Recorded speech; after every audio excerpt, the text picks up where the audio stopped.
La finalidad de los dos capítulos leídos es que el lector entienda cómo en Colombia principalmente prevalecía una concepción jurídico-formalista en donde pues estaba arraigada la exégesis de la ley y la ley era considerada como la única fuente del derecho. Y en ese sentido, pues la jurisprudencia, que eran los fallos de los jueces, estaba aislada y no hacía parte como de esa obligatoriedad vinculante que los jueces pudieran utilizar para la resolución de los conflictos jurídicos. En ese sentido, el autor analiza cómo esta concepción impide que los jueces puedan tomar decisiones o actúen con coherencia normativa cuando enfrentan casos similares, porque pues no iban a poder vincular esas decisiones anteriores, ¿sí? O esos fallos anteriores para situaciones que ellos veían similares en donde tenían que tomar una decisión de fondo. Ellos en un principio pues eran tomados en cuenta como una herramienta de la interpretación de la ley, más no como los fallos que ellos hacían como una forma de crear derecho, o sea, al juez como un productor de derecho a través de sus decisiones judiciales. ¿Qué se lograba con esto? Pues con el precedente judicial nos expone el autor que se logra como una seguridad jurídica, una previsibilidad y obliga a los jueces a rendir cuentas en cuanto a los términos de coherencia y justificación de sus decisiones judiciales. Ya en el segundo capítulo, el autor nos da un recorrido histórico y nos expone que Colombia en un principio pues era un país 100% positivista, arraigado a la exégesis de la ley, y nos enseña como esas primeras discusiones que surgieron entre los juristas para darle como una importancia a la jurisprudencia y a esos fallos que realizaban los jueces en su momento. Es ahí como se empieza a dar la primera transición a la doctrina probable, en donde sus inicios, pues, o sea, era considerada como un mecanismo transitorio, ¿sí? Y en ese sentido, ellos, si bien tenían como no la obligación, pero sí tenían la posibilidad de aplicar esos fallos anteriores, pues no estaban obligados a aplicarlos pues al pie de la letra en un 100%, sino que únicamente se tenían en cuenta los fallos uniformes de la Corte y eso que se aplicaban cuando tenían una situación similar pues a la que encontraban en la jurisprudencia. Ya de ahí se da como los primeros pasos al precedente judicial, ya se da como una valoración, ¿sí?, al sistema jurídico, incluyendo a la jurisprudencia dentro de ese sistema jurídico, y ya pues se considera como un elemento importante del mismo.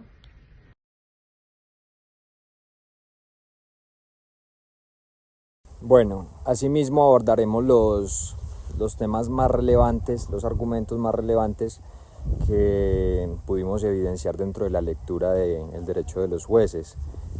Allí nos encontramos con que la tradición jurídica colombiana había sido formalista y legalista, privilegiando la ley escrita y relegando la jurisprudencia a un papel secundario, vista como doctrina probable. Asimismo, nos encontramos con que la Constitución de 1991 surgió un cambio profundo, la cual la jurisprudencia, especialmente la de la Corte Constitucional, empieza a tener un peso normativo fuerte, al punto de configurar un sistema de precedente más vinculante.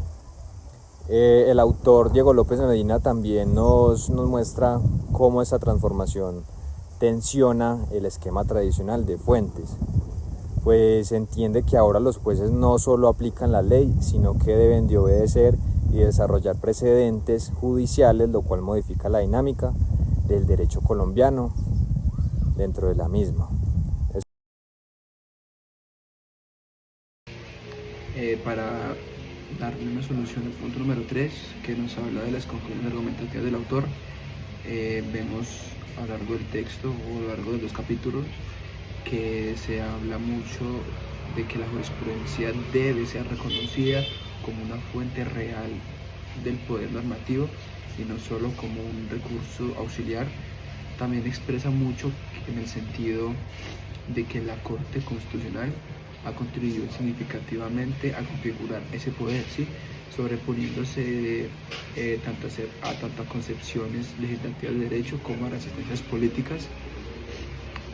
También nos habla sobre que se abre una nueva arquitectura del derecho en Colombia, donde los precedentes judiciales empiezan a tener efectos vinculantes reales, y los jueces adquieren un rol más activo, un rol activo constitucionalmente. Eso sería todo. También como conclusión podemos decir que el autor realiza su crítica al control judicial, pero no es absoluta, ya que Waldron reconoce que en algunos contextos donde existen patologías políticas, como la exclusión de minorías o la interrupción de los canales normales de representación, pues la intervención judicial puede ser justificada. También otro punto clave de esta lectura es su reflexión sobre la importancia de la dignidad humana para las personas, ya que esta pues no depende de los méritos y virtudes que cada persona tenga, sino que trata de una igualdad básica y necesaria para todas las personas. También esa misma idea pues refleja en el consejo que les da a los jóvenes filósofos y juristas en abrir más un poco sus horizontes y debatir incluso con quienes piensan distinto para mantener la civilidad pues de esta discusión. Nuestras conclusiones como juristas del texto leído son dos. La primera es el reconocimiento del valor jurídico que tiene la jurisprudencia. Aquí entonces hablamos de un tema muy importante, ya que la jurisprudencia pasa de ser de un papel auxiliar a un papel relevante, vinculante. Aquí entonces se refleja el cambio paradigmático en la fuente del derecho. El segundo punto es la comprensión de las dinámicas institucionales. Entonces aquí se ve evidencia la complejidad del juez entre el balance constitucional, aunque él está formado dentro de una tradición positivista que aporta efectivamente al desarrollo del derecho, retando el statu quo legislativo.